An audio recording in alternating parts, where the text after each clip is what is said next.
Have you ever asked yourself why some older adults who stick to a daily walking habit still end up dealing with joint pain, restless nights, or sudden fatigue? It almost feels unfair, doesn't it? You put in the effort, rising early, staying on your feet, doing what you've been told is healthy, and then one morning your knees feel sore, your energy drops, and suddenly the walk that once brought clarity feels like a chore. But maybe the issue isn't the act of walking itself. Maybe it's something else that's quietly being overlooked. In today's video, I want to gently shift your perspective. After age 70, walking remains beneficial, but only when balanced with other things your body truly needs. I'll also introduce you to two small, powerful habits that support your joints, your mind, and your heart more deeply than walking alone. Before we dive in, I'd love for you to check in with me. Let me know in the comments where you're watching from and what time of day it is for you. That simple gesture, sharing your moment, helps create a deeper connection here. And if this video gives you a new insight, don't forget to subscribe so we can keep walking this gentle health journey together. As we move beyond 70, many older Americans begin noticing subtle but unexpected changes.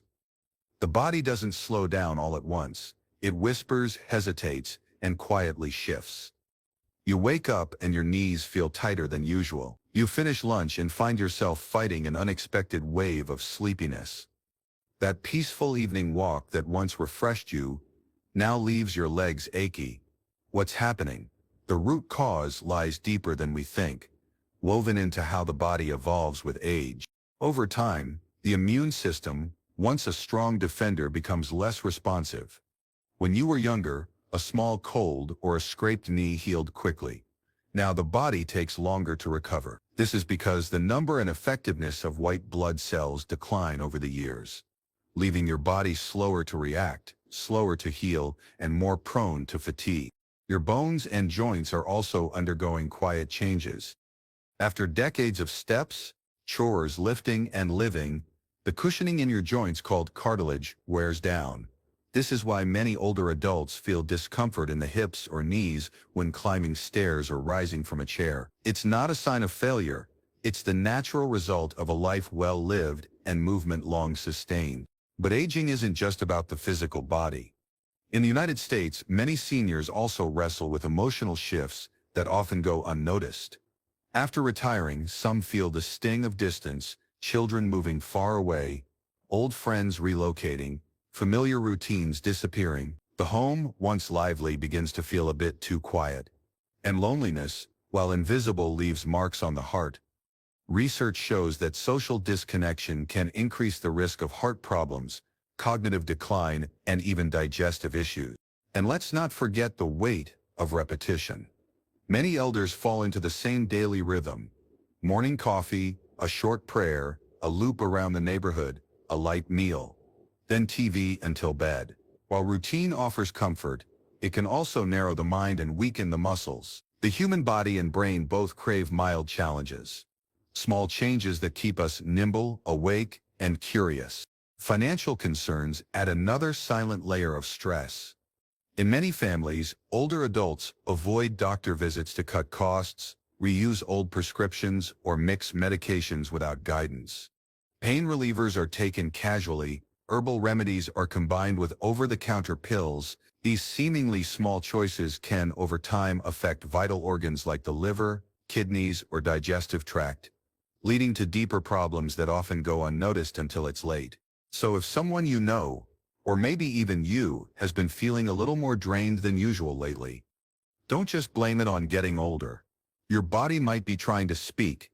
It could be a soft nudge to reflect, realign, and shift gently towards something better. With the right knowledge, even small changes can help bring back clarity, strength, and a deeper sense of wellness. For many seniors in the U.S., that daily walk is more than exercise. It's a treasured ritual. Whether it's a quiet sidewalk in the suburbs, a paved path near a lake, or a few laps around the local park, walking provides a kind of peace. The air is cool, the thoughts settle, and for a few moments, movement and mind feel connected. Science supports this. Physicians explain that during a steady walk, the heart begins to beat stronger, blood flow improves, and oxygen reaches more of the body's cells. This has real benefits. For older adults concerned about high blood pressure, fatigue, or cardiovascular issues, walking can be a safe, cost-free tool to help manage and prevent disease. It also helps protect bone. When you walk, your joints produce a natural lubrication called synovial fluid, which reduces stiffness. The light impact of your steps stimulates your bones, helping them stay strong and less prone to conditions like osteoporosis, something many older women in particular struggle with after menopause. The benefits don't stop there. Walking strengthens the muscles of the legs, hips, and lower back. It enhances balance and stability, reducing the chance of falls, which are one of the leading causes of injury in seniors. It also helps with digestion. Movement activates the digestive tract, encouraging food to move through the system more easily. This can ease common discomforts like bloating or constipation, which quietly affect many older adults. And let's not forget metabolism. Gentle, regular walks help the body use calories more effectively. This supports weight control and improves blood sugar balance, an important factor in managing type 2 diabetes and high cholesterol, two conditions that are growing more common in American households. Walking, when done consistently and mindfully, provides all these benefits without placing too much strain on the heart or joints. Another hidden gift of walking? Better sleep. Many older adults struggle with light, broken rest. But physical activity, especially something rhythmic like walking, helps reset your body's natural sleep-wake cycle. Over time, this leads to deeper sleep, fewer interruptions, and more energy the following day. And when you sleep better, your memory sharpens, your mood steadies, and your overall health improves. Yet here's the key: after 70, moderation is essential. The old standard of 10,000 steps a day may not be suitable for every senior. In fact, that number came from studies focused on younger, more active populations. For older adults, especially those dealing with joint pain or fatigue, walking too much, especially on concrete or with the wrong shoes, can worsen discomfort and reduce energy instead of boosting it. Doctors now suggest aiming for around 7,000 to 8,000 steps per day, or even less depending on how your body feels. If you wake up with sore knees or feel exhausted instead of refreshed after walking, that's your body speaking. It's not asking you to stop, it's asking you to slow down, adjust, and treat it with respect. Remember, pain is not proof of effort. It's often a request for change. And posture, that's where many elders unknowingly go wrong. Walking posture might not seem like a big deal, but over time, it shapes how your body functions. When you walk hunched over or keep your hands clasped behind your back, your spine isn't supported properly. This throws off your center of gravity and places stress on your neck, shoulders, and lower back. It also limits your natural arm swing, which helps with rhythm and balance. A healthy walking posture begins with standing tall. Keep your shoulders relaxed, your chest open, and your eyes looking forward, not down at your feet. Let your arms swing naturally by your sides. Avoid locking your elbows or tucking your hands behind your back. This might feel comfortable at first, but it actually limits circulation and affects your balance. The goal is to walk with ease, not stiffness.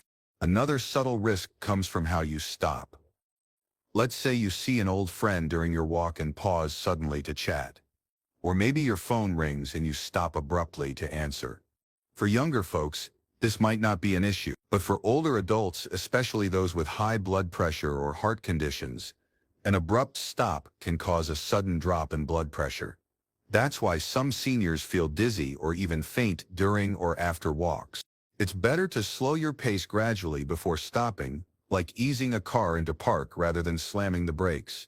This gives your heart and circulatory system time to adjust. Think of walking not just as exercise, but as a mindful movement, one that your body deserves to be guided through gently, not rushed or disrupted. This is what makes walking after 70 different. You're not walking to hit a goal or beat a number. You're walking to stay connected to yourself, to your body's rhythm, to the world around you. That means walking isn't just physical. It's emotional. It's spiritual. It becomes a sacred part of your day, not something to rush through or compete with. Yet there's a trap many fall into: comparison.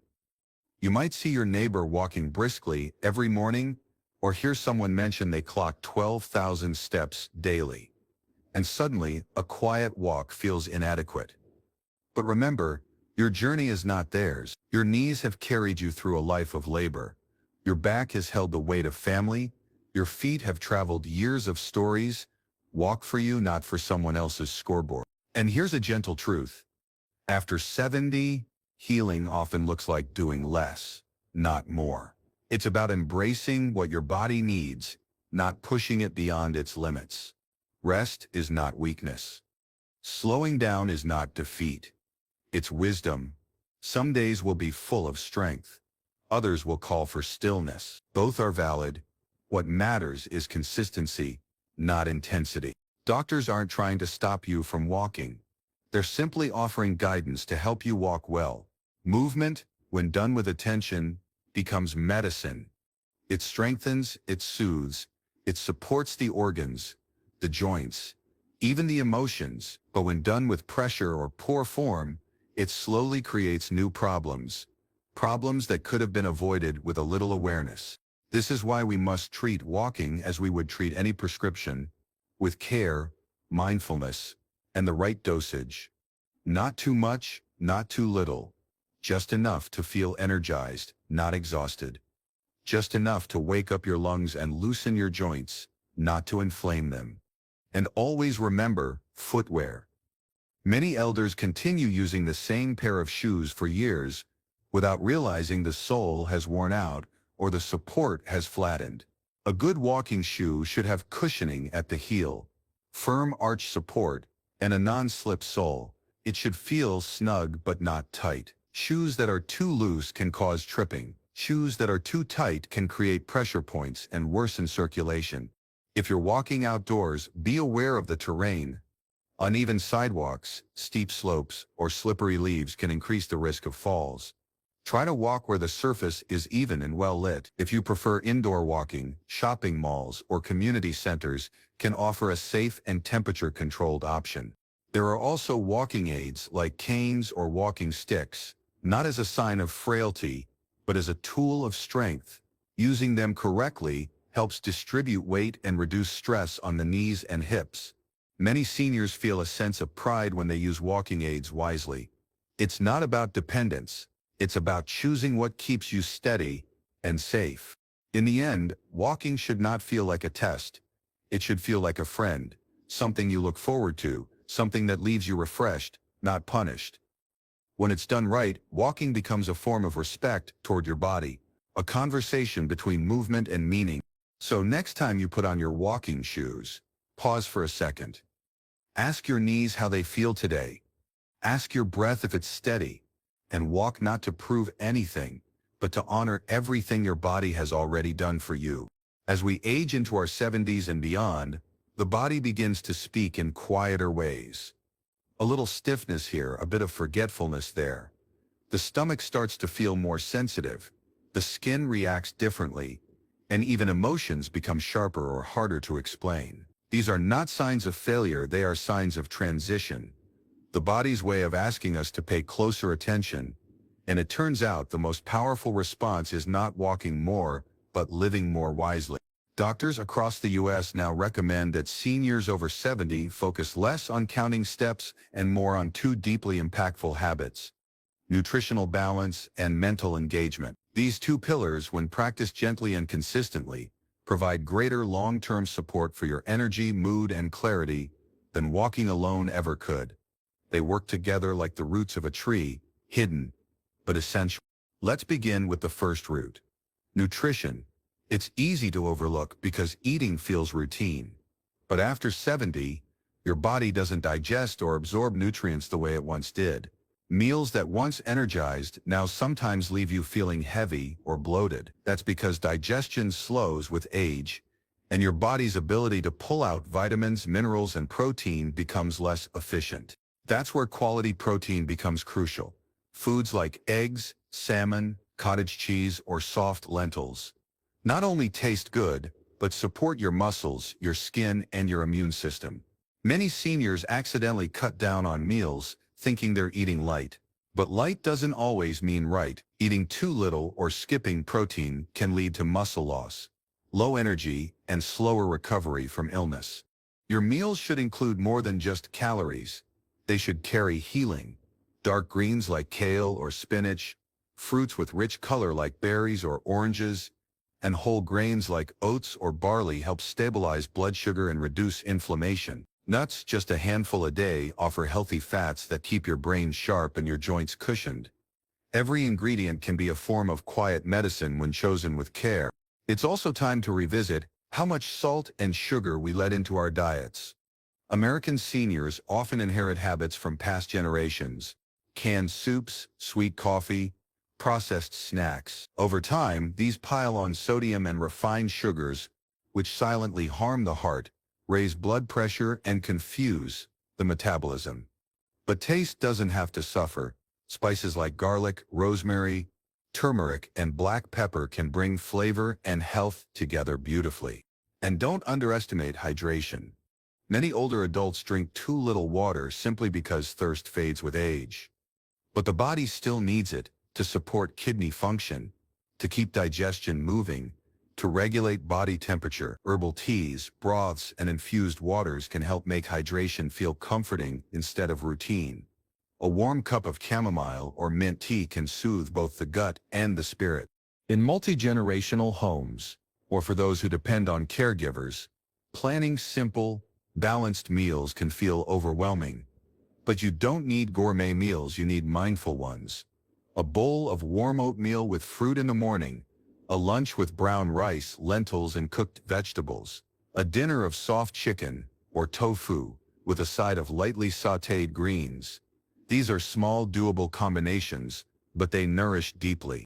Now let's turn to the second route: keeping the mind alive. After the age of 70, the brain no longer seeks noise.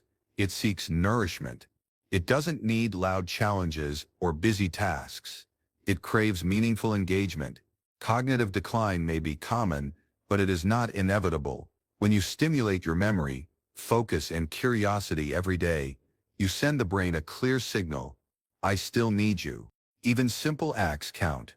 Reading a newspaper out loud, jotting down your dreams in a notebook, trying to recall old poems or stories from childhood. These aren't just hobbies, they're training for the brain. Just like you stretch your legs when you walk, these exercises stretch your neurons, strengthen connections, and preserve clarity. And for those who love music, it's a gift waiting to be opened again. One gentleman in Illinois began learning to play an old piano at the age of 74. He says it gave him a reason to wake up with a smile. Learning a tune, memorizing lyrics, or playing by ear activates both memory and motor skills. Music keeps the brain and heart dancing together. Connection with others is another form of mental movement.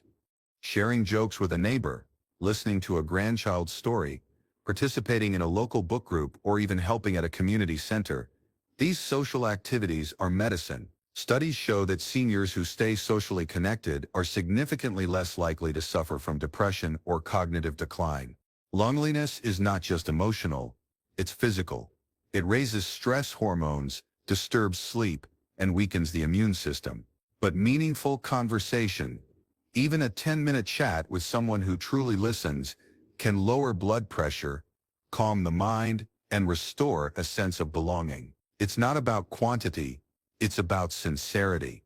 Even if you live alone, you can create small moments of engagement. Write a letter, call an old friend, bake a new recipe, and deliver a slice to a neighbor. These small acts spark a sense of purpose. They remind you that you still have something to give and something to enjoy. So, if you've ever wondered, what else can I do to stay strong in my 70s? The answer may be smaller than you think. Feed your body wisely. Feed your mind kindly. And keep walking, not just outside but within. These choices don't just extend your life, they deepen it. Walking remains one of the most popular and cherished forms of activity among older adults in the U.S. It's free, accessible, and often doubles as a moment of peace. Whether it's a morning stroll past a quiet lake, an afternoon loop around a retirement community, or a walk through tree-lined paths after dinner, the act itself is simple, but deeply healing. The air feels fresher, the mind clears, the body responds. But after 70, How you walk becomes just as important as the fact that you walk. Many elders still follow the old 10,000 steps idea, believing it's the magic number for health. But the truth is, that figure was never designed with older adults in mind. It came from research focused on younger, active individuals, not those dealing with changing joints, slower reflexes, and different energy levels. For seniors, that number can do more harm than good, especially if it leads to overexertion or injury. If you're someone dealing with knee issues, arthritis, or reduced stamina, pushing yourself to walk longer distances every day may actually backfire. Instead of feeling stronger, you may feel sore, drained, or frustrated. And that's not progress. That's your body asking for a different approach. Doctors now advise aiming for a more sustainable target, around 7,000 to 8,000 steps per day, and even less if that feels better for your knees or energy. The new goal is not distance. It's movement with ease. It's not about competing with your younger self. It's about staying mobile without wearing your body down. Remember, walking is not a race. It's not a performance. It's an invitation to stay in rhythm with your body's current needs, not its past expectation. Too many elders get discouraged when they can't keep up with others their age. They compare, they measure, they push, and when pain arrives, they believe they've failed. But pain is not failure. Pain is feedback. If your knees swell after a walk, if your back aches or you feel unusually fatigued, that's not weakness.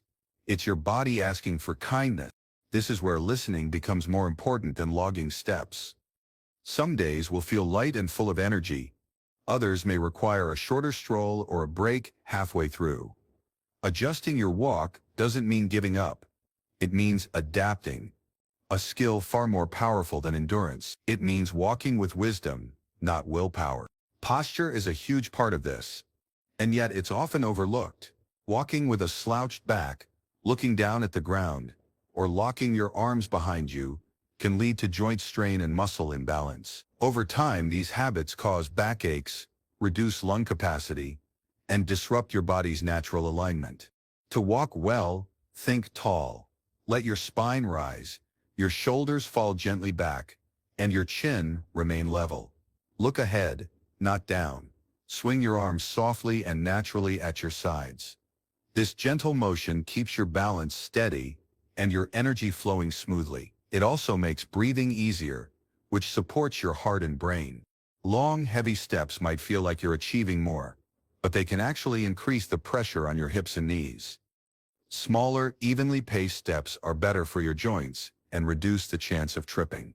Remember, efficiency isn't about size. It's about flow. It's how your body moves, not how far. One mistake elders make is suddenly stopping mid-walk. You might see someone you know, or feel a sudden wave of tiredness, and come to a sharp halt. But for older adults, especially those managing blood pressure or cardiovascular conditions, a sudden stop can create dizziness, lightheadedness, or even a momentary drop in circulation. Instead, give yourself time to slow down. Reduce your pace gradually before stopping. Let your heart rate settle. Let your breath soften. Think of your body like a gentle vehicle, one that deserves a smooth transition, not a jarring halt. These small details are what make a walk safe and effective. Footwear also plays a critical role. Many seniors wear shoes that are years old, with thin soles, no arch support, or slippery bottoms. But the right shoe can transform your walk. Look for pairs with cushioned insoles, a snug but comfortable fit, and traction that keeps you steady. A good walking shoe supports your whole body, not just your feet.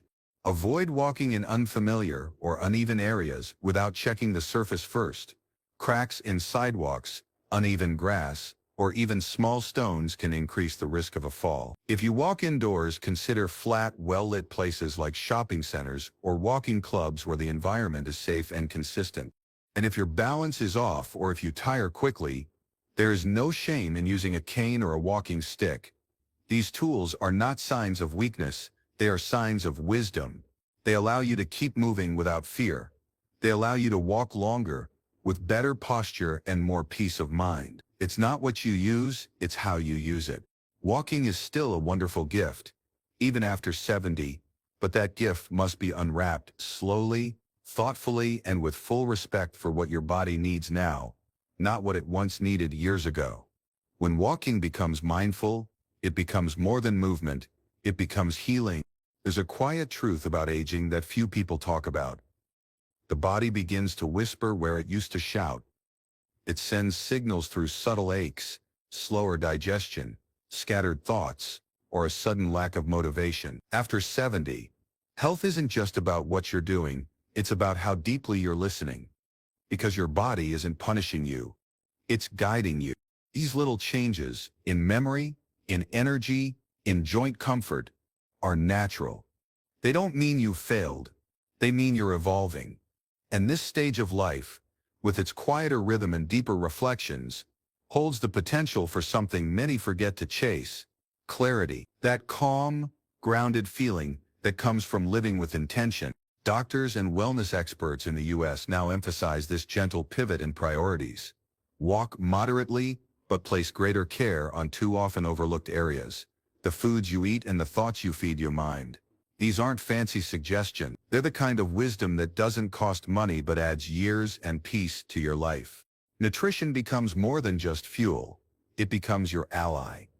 As digestion slows and muscle mass decreases, meals must be designed not for fullness, but for nourishment. High-quality proteins, leafy greens, colorful fruits, fiber-rich grains, and healthy fats don't just keep your belly satisfied, they protect your bones, support your brain, and regulate your blood sugar. And as for flavor, you don't need excess salt or sugar to make food enjoyable. Use nature's pharmacy: basil, turmeric, garlic, ginger, cinnamon. Use lemon instead of salt. Choose roasted instead of fried. These are not just changes, they are loving choices that say, I care for my body. Hydration, too, is often underestimated. You may not feel as thirsty anymore, but your body still depends on water to move nutrients, flush toxins, and cool itself properly. A glass of warm water in the morning, herbal tea in the afternoon, and light broth in the evening. These can do more for your kidneys and mood than you might expect. Meal planning doesn't need to be overwhelming. If you live with family, speak up about your needs. If you cook for yourself, keep it simple. A bowl of mixed vegetable soup with barley, a plate of grilled fish with greens, a small fruit salad after dinner. Food made with care brings healing before any medicine ever does. And don't forget the second pillar: mental engagement. Just as walking moves the body, learning and curiosity move the brain. Aging minds don't need to be quiet. They need to be active. Not with noise, but with thought, with creativity, with reflection. Try new things in small doses. Read out loud, play word games, write down your childhood memories, watch documentaries, listen to a song you haven't heard in years and try to recall the lyrics. These may seem small, but to the brain they are acts of renewal. They tell your neurons, stay awake, stay alive.